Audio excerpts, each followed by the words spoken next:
So it seems like big RC cars are the in thing right now. Check out what just landed on the workbench. That is the Losi DBXL-E 2.0 4-wheel drive electric smart 5th-Scale buggy from Horizon Hobby. I think I got it all in there. Let's go take a closer look. Look at the size of that thing. That thing is huge. I put the 10-scale version right over there so you guys can see the size difference. This thing is just a monster. I'm pretty excited I get to test it because I didn't get to test out the first version of it. This is a 2.0, and I really like the look of the first version, but there's a lot of new stuff going on in this one. Can't wait to tell you guys about it. And let's start off with the body, which actually isn't really new. Actually, doesn't really look like much on the outside of it is new. We've got some new graphics here. I obviously got the Fox logo version. There's also a Losi version, and both of them look pretty cool, but since I have the 10-scale Fox version, I decided to get the Fox version of this one as well. And, you know, if you look up front here, we've got this kind of splatter effect going on. I like that. It's a little on the dark side, a little bit muddy, but it's still pretty cool the way they did the splatter effect on here. Got some more in the back, and they even carried it over onto the wing of this thing. And up top, we've even got this big Fox logo. That's pretty cool. And what I really like is they retain the light bar on top. That is just a beast of a light bar right there. And it's mounted in 4 points, so I don't think this thing's going to go anywhere unless you really land on the roof hard. But very cool that they have that. And pretty much everything else is unchanged. I mean, the body paneling style is the same. It's a multiple piece body. And then on the inside here, we've got our driver figures. Pretty cool look to them. We've got just some decals to give it some detail. If you look a little bit deeper in there, you can see a cutout for the speed controller. There's even a cutout so you go press the button to turn on the speed controller. That's pretty cool, so you don't have to pull the body off. The other thing I'm missing on this one is the tethers. The 10-scale version had the tethers on there for the body clips. I think that's a neat touch that they should have carried over here. But again, overall, looks very cool. Let's go over to the wheels and tires. These also have a new look to them. I think the first version was a black wheel with a silver ring on here. Obviously, we got this gray wheel going on with a orange ring around it this time. That really, you know, looks good with the body on there. And this is a 24mm hex. This wheel does have a metal insert on the inside of it. That'll just prevent the hex from stripping out the wheel. So that's a nice touch, obviously, because this thing has a lot of power. This is an 8S powered buggy, and that is going to definitely put a lot of strain on everything on the inside. But overall, I think it looks pretty cool. Let me know in the comments what you think of the new style of this. I'm interested in your thoughts. But what I also like about this, just like the 10-scale version, just like the previous version, when you do remove those two body clips, you just have to tilt up the body here, and then you gain access to the inside of the buggy, so you can swap out your batteries, check things out. Definitely like the look of that. They both look cool. There it is, the 10-scale version and the 5th-scale monster here. All right, let me pull the body off. We'll take a closer look at the inside. So I pulled the body off here. It's just two additional screws that basically secure it in the back for that hinge. And then you can see on the inside here, we've got an inner skeleton basically to protect the inside of the buggy. There's that inner Lexan shell for the drivers, and you know, pretty easy to take off if you need to go and work on the vehicle. But I will say, if you don't have a 5th-scale tool set, go ahead and get one. I got this one here from Dynamite. Works really well on 5th-scale vehicles. All right, now let's take a closer look at the inside of this thing. And I didn't have the original version of it, but I went and did a little bit of research. So I will do my best to do a little bit of a comparison while I tell you about the new parts. Let's start off in the front. So up front here, we've got our multiple piece bumper. We've seen that before on the DBXL, but right behind it here is a new addition to this buggy, the 2.0. We have an aluminum shock tower on here now. So the original was plastic, and even in the rear was plastic on the original, but now we have aluminum back here as well. And from what I saw, it also has revised suspension geometry, so this buggy should handle a bit better than the previous version. But things that pretty much remain unchanged. It looks like it has the same upper adjustable tie rods, same lower arms, and these are a pretty beefy looking arm. Not a lot of flex in the arm itself, but a little in the caster block and spindle, and these look like they've remained unchanged as well. The only thing is with this particular setup is this plastic arm right here on the spindle. I'm not a huge fan of that on a vehicle this size. I think that should have been aluminum, maybe a cast aluminum. But I did see that Losi does have a offering for two different types of spindles. One is a two-piece version, one is a single-piece version, a $10 difference between the two. I would probably put that on this as soon as I can. I don't know. I'm just worried about a plastic arm on the spindle. That's just me. But again, we gotta go out and test it and see how it holds up. All right, the next thing here is the shock. So the shock Now it has the Fox logo on there. This is a pretty awesome shock, by the way. I mean, look at that. We got a nice rubber boot in there. Massive. I mean, just look at the size next to my hand. Really nice looking shock, and it feels very smooth. And even up top, we got a nice steel post up here to secure the shock, and it's even a quick change. So you could take the nut off the back and move it around, which makes tuning nice and easy. Another thing that I like up front here, we got sway bars. We actually got sway bars front and rear on it. And I probably should just go back and forth between this, since some of the parts in the front are similar to the rear. So the shock is also similar in the rear. It's basically the same size. We've got the Fox logo etched on there. And again, it feels really smooth. A lot of pack in there for the size of this vehicle. Now back up to the front. I know I'm jumping around here, but I got to show you guys everything. There's that inner spindle and caster block set up there. If you look really closely, they've got a nut on the kingpin screw here, so that's not going to back out. Definitely like that design. There is that bulky lower arm. And then on the inside here, we've got these aluminum plates for the hinge pins, both A, B, C, and D plates. Of course, the inserts in there as well, and nice large pins on the inside. Now, I did go and read that they changed up the bulkhead in the gear case in here. So this is revised, and I guess it's, from what I read, it's much stronger than the original. I didn't go in and take it all apart, but I did get in there, take a look, and everything looks pretty well braced on the inside. And overall, I think the front end looks good. We've got some droop screws in here. Let me move over to the back, since we're kind of just talking about the suspension and stuff. And here are some really large arms in the rear of this buggy. And again, I mean, I don't think there's much flex in these things at all. Just a little bit. And you need a little bit of flex in the arm. Something has to give so it doesn't break, and a little bit of give is fine. There are those aluminum plates in the rear. And then the rear hubs. The rear hubs are composite plastic as well. Pretty decent in size. And they do have an optional hub for that as well, if you want to go and swap that out. There's a number of different option parts that you can get for this vehicle. So it is upgradable. You can go and customize it if you want to. But again, we're just going over the stock buggy here, and things that I'm seeing pretty good. So again, I didn't have the original, but I like the way this thing looks. I'm pretty excited about it. Here is, again, I believe that they changed the rear bulkhead as well, and a new rear case for the differential from what I've read. If I'm wrong, please correct me, but it seems like they did go and revise that. All right, why don't we take a closer look at the chassis on this? I've got the buggy propped up here so we can take a closer look at this chassis. And from what I can tell, it kind of looks like it's remained unchanged. But there are some things that I really like about this. One thing is it's got a secondary plate here. So the chassis itself is a 4mm thick aluminum.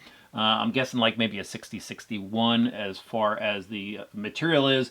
But they've got this secondary plate here in the center, which is a source of tacoing, basically. If you're going to go and taco a big car, it happens right in the center here. So that plate helps brace things up. And they've gone ahead here and adjusted the bracing as well. So we've got this big composite brace in the front. We've got another long one right here in the rear, and then a secondary one in the rear as well. So that is basically going to firm up this chassis, so hopefully nothing happens to it when you're going for some big air with this thing. But the layout, really nice. They changed things up a bit. I think the first generation had the speed controller over here. As you can see, it's now placed on the top, and the battery position has kind of moved in, I believe, and kind of just centralized a bit more for better weight distribution. As you can see, we've got the big motor over here and the electronic equipment to offset the two batteries. So it looks like it's going to be a really balanced chassis design, and hopefully that translates to better handling, obviously. Got the mud guards on the side here, and one thing I want to point out about the chassis setup is just the little details that that Losi has gone through, basically, to make sure that everything is going to work properly. Nothing's going to happen to this. And one of the things is like wires. So we've got wire guides. That is very cool, just to protect the wires so they don't get caught up in the gearing or anything.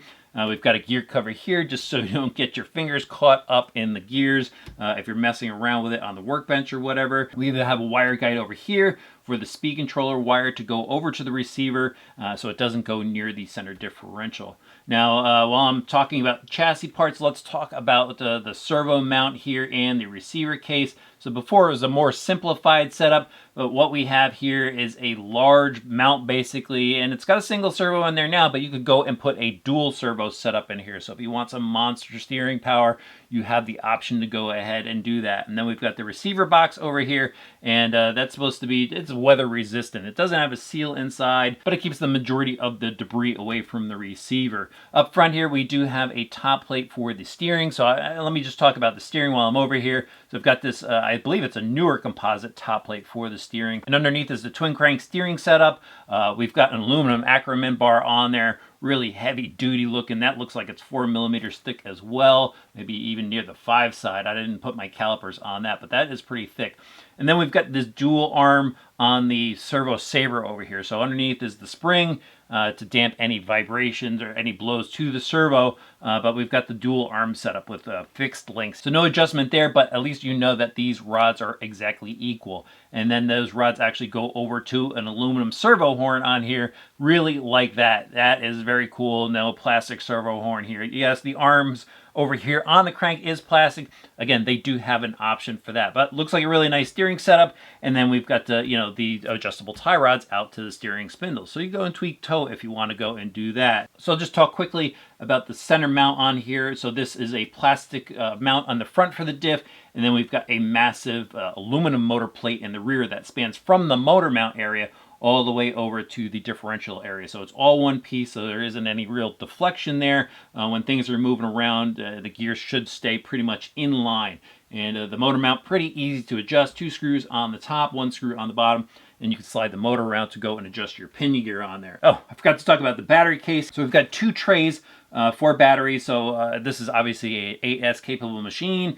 Going to go and throw 2 4S batteries in here. I've got some Spektrum packs that are going to go in. And then we've got long Velcro straps here, really long Velcro straps. So I think you could put a large capacity battery in here.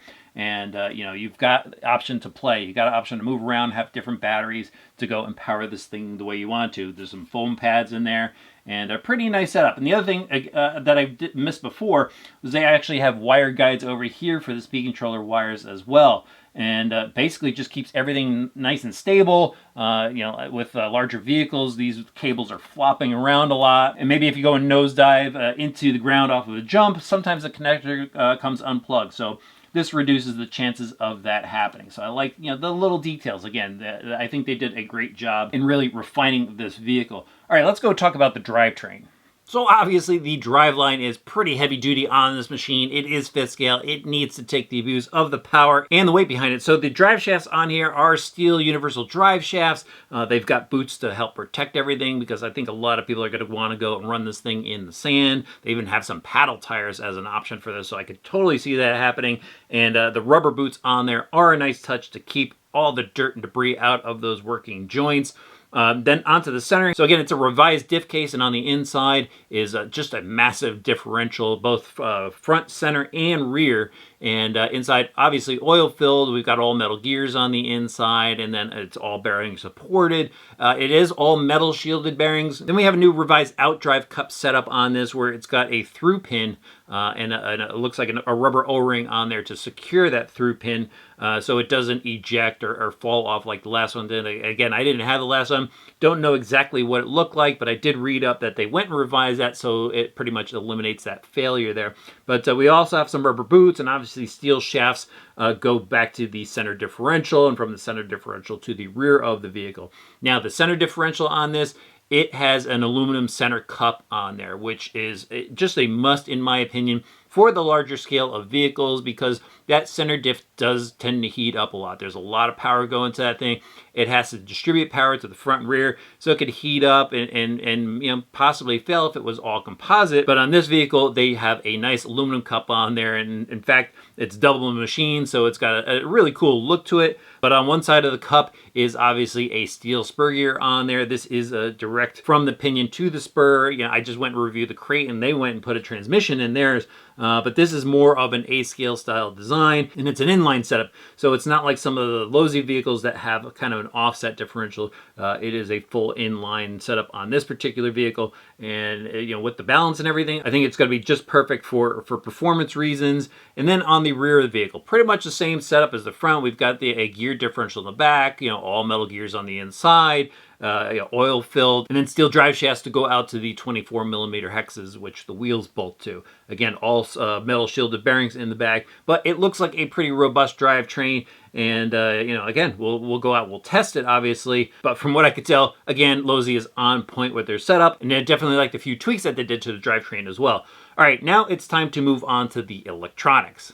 The electronics in here are all Spektrum electronics. So before, we saw some Dynamite products in here. We had a Dynamite speed controller and a Dynamite motor and then a Spektrum radio system. Now it's all Spektrum, and it's the new Firma line, which is a very cool line of stuff because it allows you to see the telemetry on your radio if you have certain Spektrum radios, or on the dashboard if you go and download the app and use the Bluetooth module. But before I get into that stuff, let's talk about what's in this buggy. And up front here we have the S906 servo. Now it's a 30 kilogram servo. Did a little bit of calculation that translates to about 416 inches of torque. So that's about on par with what other 5th-Scale vehicles have as far as servo rating goes. And again, you could go and swap out the servo in here and put a dual servo setup in the buggy if you just want some more power there. But I'm interested to see how this particular servo steers the wheels of the buggy. All right, moving a little bit farther back here, this monster back here is the Firma 160. It's a 160 amp speed controller from Spektrum, and it's a monster. It's a huge speed controller in here. We've got massive 10 gauge wire on here, cooling fan, big orange heatsink on the top with the Spektrum logos, and it's waterproof. I should actually mention that all the electronics in here are waterproof, so you want to go out and run in the rain. I don't really do that myself, but if you want to do it, you can go and do it. It's got a weatherproof switch on there, the set button, and it is a programmable speed controller. So there's a lot of different functionality that you go in there and tune if you want to, including punch control. And if I remember the instructions correctly, it was set at level 4 and it goes up to level 5. So you can go and detune it if you want to, increase it if you want to, so that adjustability is there. It does have the IC5 plugs on here, and as I mentioned, it's a telemetry capable system. So, this speed controller right here can relay voltage, RPM, speed, back to that dashboard, back to your radio system. And you get to see all that, which is pretty cool. All right, now right below it here is the Spektrum Firma 780 kV motor. It's a massive motor. Look at the size of that thing right there. I think I've seen soda cans about that size. But it's pretty huge. It's got some heat sinks on here. A little bummed that it didn't have a cooling fan or a larger heat sink to go along with it. And maybe it doesn't need it. Maybe the Losi guys, when they were testing it, found it didn't need it. But I probably would have liked to have seen that myself. Especially, again, since I reviewed the Arma Creighton, that had a fan and a heat sink on there. So, again, we'll see how it goes. I'll bring my temperature gun along with me, and I will check out the temps of that as I go. As far as the radio goes, it's got the Spektrum 6100 receiver in there. Again, the telemetry receiver with AVC, so you could use AVC to help you with the driving characteristics. You could dial it out if you want to. Again, use that Spektrum telemetry dashboard or the other telemetry radios to see how everything is functioning. And of course, you could actually go and tune things as well, such as your steering. You could adjust your steering endpoints. This buggy does come with the Spektrum DX2E active radio system. This is a pretty good radio system for a ready-to-run radio system. It's got adjustability as well. You have to go through the manual and it will tell you how to adjust everything. But like I said, you could go and put the Bluetooth module in the back and go ahead and open up that functionality of the telemetry stuff and see it on a dashboard. You go mount your phone to the top of the radio system. They have a phone mount for it. They have a speedometer that you could mount to the top of it. And again, it just allows you to see much more of what's going on with your vehicle. All right, what else do we have to talk about? Oh, the stuff that comes with it. So what else do you get with it? Well, when you open up the box that the 2.0 comes in, you get the Spektrum radio, which I just talked to you guys about. You also get this massive wheel nut wrench. And this piece right here is actually a hex wrench and a turnbuckle wrench. So you could go and adjust your turnbuckles. They do give you the normal Allen wrenches that always come in pretty much every kit. There's some decals and there is an instruction manual. And this is actually a really good manual to go through because they go ahead and they even break down some of the tuning features of the chassis itself in there. So this is a great manual to read. All right, guys, you know what that means. It's time to go out and test this thing out. I'm pretty excited about the new features on this. We've got a bunch of revisions. It looks cool. I think it's going to be awesome out there, just shredding dirt.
So when you come home from a day of RC fun and your vehicle is the same color as the surface you've been driving on, you know it was a good day. I have been having a lot of fun with this 5th-Scale electric stuff, and the Losi DBXL-E 2.0 has been an absolute blast to drive. I took it out on a bunch of different test runs, went to my usual locations, and I beat this thing up.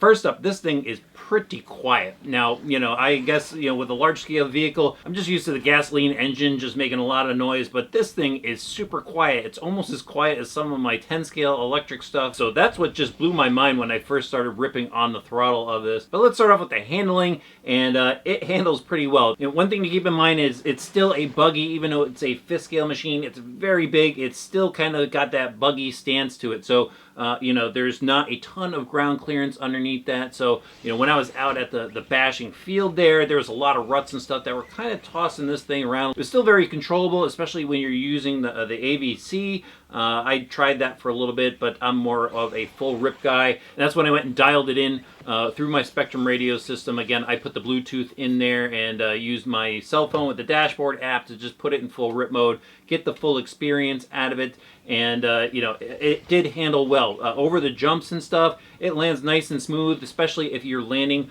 off of a big jump onto a lander. I think that's what a lot of people are missing when they go out to drive. They're launching off a ramp, landing on flat ground, and things can happen to vehicles when you do that. But when you go off of big jumps, think about that. Think about, hey, how's it going to land and how could it affect the car after that? And so when I was out there jumping, a lot of that stuff, like at the BMX track, I was just trying to land it on the backside. It lands ultra smooth. It's pretty easy to control in the air. It is a big vehicle, so the response time is a little bit slower, but landings were good. Jumps were nice and smooth, nice and level. Hardly ever flipped it off of a jump. But going through the ruts on the big field, it was getting tossed around a little bit. And I think there was just a little bit too much chassis roll. It was a cool day out there, so maybe that affected the oils a little bit. But I think I'm going to go a little bit heavier on the oils here. I read in the manual that the shocks, I think, have 40 weight oil in them. That's what they were recommending for the rebuild, so that's what I'm guessing. They have 40 weight oil in there now. But I'm probably going to go up to a 50 weight oil. Reason being is I want to kind of get rid of a little bit of that roll. And I looked at the rear camber link. It's already at the bottom, so there's no more adjustment there. So that's what I'm going to do. I'm going to go swap out the oil. And I think that will just bring it up to where I like driving it, where I'm comfortable with how it handles. But overall, great on the handling. I think it's just going to work fine for a basher. Now onto the steering. When I first started to drive it, it seemed like it turned a bit better to the right than it did to the left, if I remember correctly. It was one or the other. But anyway, it just seemed like it had a little bit more steering to one side. And that's when the dashboard, again, worked out well because I was able to go in there and fine-tune the endpoints. And again, you can do that through the radio system, just much easier to do through the dashboard. Once I did that, one thing to note is when you do use a dashboard, it overrides the AVC, and so you just got to remember to turn the knob up if you want full steering. So once I went and adjusted everything, then steering was pretty awesome. And, you can break the rear of the vehicle free depending on the surface. And so that will get you spun around for quick cornering pretty easily. It's a lot of fun to do. This thing kind of just tears up the dirt, sends it flying. So that's a lot of fun, and overall, the steering works well. Now let's talk about the power. And, again, this thing rips. It's pretty quiet in full rip mode. It is just a blast. It just spins the wheels. These Maxxis Creepy Crawler tires, they do a good job of laying down the traction, putting down the power. You'll definitely throw some dirt off of them as you're just ripping on the throttle. So, there's plenty of throttle to launch off of jumps, to do corrections off of jumps, just rip around berms and stuff. It just tosses dirt in the air. It is really, really fast. And again, it's got reverse if you do need to back out of a problem. But power-wise, it's fast. I was able to get up to 42 miles an hour in a dirt parking lot. Did that a number of times. Wasn't the top speed of 50, which they're advertising. I'm guessing you need an optional pinion gear for that, although I didn't see it noted on there. But for right out of the box, 42 is pretty much on point for some good bashing fun. It's just the right amount of power that you need, in order to launch this thing off of jumps and rip through berms and stuff. So 42 is a good speed. Now on to durability. Not too much to talk about. I did go a bit wild with this because people are worried about 5th-Scale chassis bending lately. people that are sending their cars just flying through the air and not caring where they land. So that's what I did. Usually I drive my cars and I make sure that they land well, and so I don't really have those issues. But since some people are worried about it, I just started sending this thing off of jumps, not caring how it landed, and I did go put a straight edge ruler onto the chassis. I could slip a piece of paper between the straight edge and the chassis. I don't think that's a big deal for what this thing went through. There's certainly enough tolerance in the rear drive shaft that's not going to cause any binding or anything like that. So I think the chassis is really tough on this. They've got that extra bracing, they got that plate in there. This seems like a solid chassis. I did notice that the tie rod ends are rubbing on the rims in the front. Again, I did go and extend the endpoints of this so it does get full steering. So just keep an eye on that it doesn't rub where it could become an issue if you do go and adjust your steering on it. But other than that, the temperatures are all within normal limits, no overheating or anything. I did go and eject the servo plug out of this off of one of the big jumps, just landed on asphalt, flat landed the thing, and it actually just ejected the plug out. So all I had to do was plug that in. But nothing else. I don't notice anything else. No excessive wear anywhere. No grinding of any gears or anything like that. So this is a tough vehicle in my opinion. I really do like this buggy overall. It was an absolute blast to drive. It does have buggy handling characteristics. It can be quick and nimble, and overall just a great machine for a large scale vehicle. If you are looking for something in the large scale realm, you are an electric guy, you want to have something fast, fun, and it's just going to deliver nonstop action. Losi did a great job revising the DBXL-E. I would totally recommend this for some big scale fun.